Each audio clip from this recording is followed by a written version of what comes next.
Hello friends, welcome to my channel. ఈరోజు అయితే కనుక మనం టమాటా పులావ్ చేసుకుందామండి.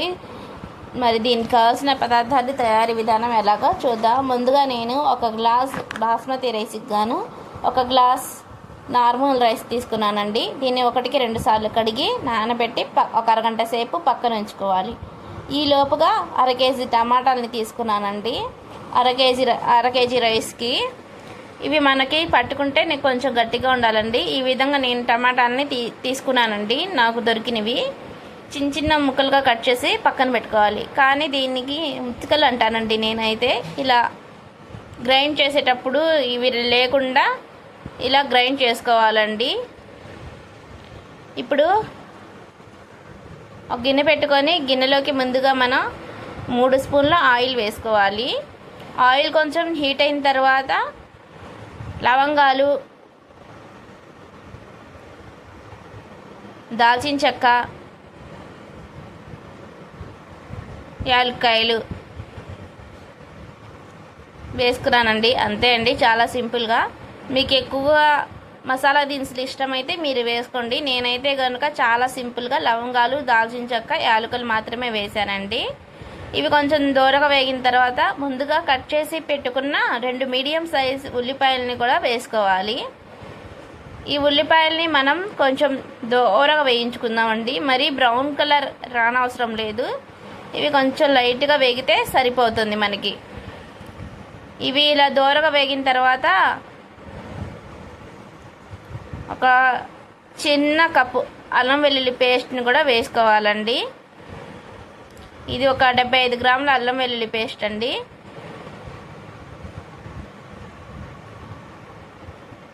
ఇది మనకి పచ్చి వాసన పోయేంత వరకు కూడా దోరగా వేయించుకుంటే సరిపోతుంది.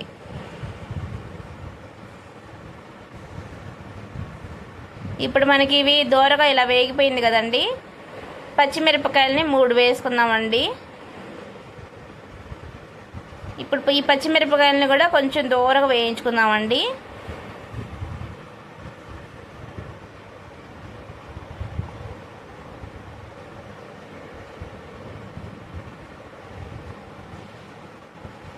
ఇవి మనకి కొంచెం దూరగా వేగిన తర్వాత ముందుగా టమాటా రెడీ చేసి పెట్టుకున్న టమాటా ప్యూరీని కూడా వేసుకుందామండి. ఇప్పుడు ఉప్పు,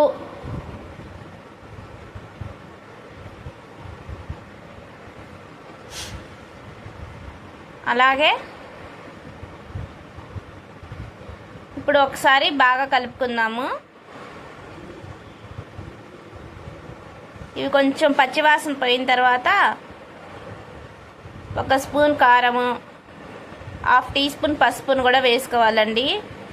పసుపు వేసేటప్పుడైతే వీడియో కట్ అయిందండి, మీకు కనబడుతుంది కదండి, స్పూన్కి అయింది. ఇప్పుడు పుదీనా 1 గుప్పెడు, కొత్తిమీర 1 గుప్పెడు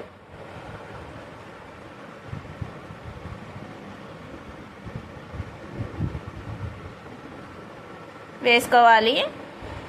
ఇప్పుడు మొత్తం కూడా ఒకసారి బాగా కలుపుకోవాలి. ఒక 5 నిమిషాల పాటు మనం సిమ్లోనే ఉడికించాలండి. ఆయిల్ అనేది మనకి సపరేట్ అయిపోవాలి. ఈ విధంగా సపరేట్ అయిపోతే చాలండి మనకి.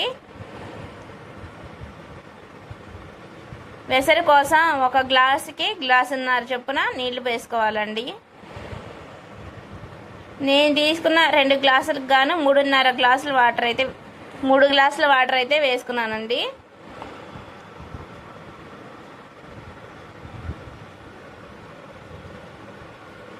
వెసరు వేసేటప్పుడే మీకు ఉప్పు సరిపోలేకపోతే ఒకసారి చూసి వేసుకోండి. నాకైతే కనుక సరిపోయింది.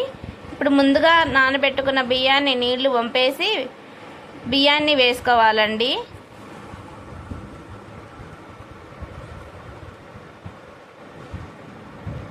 ఇప్పుడు ఒకసారి కలిపి మూత పెట్టి మరొక 10 నిమిషాల పాటు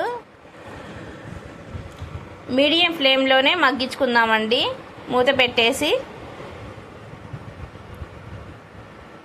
మరొక 10 నిమిషాల తర్వాత మూత తీసి చూస్తే మనకి ఈ విధంగా రైస్ అనేది ఉడికిపోయి ఉంటుందండి. ఇలా చూపించిన విధంగా ఒకసారి కలుపుకోవాలి.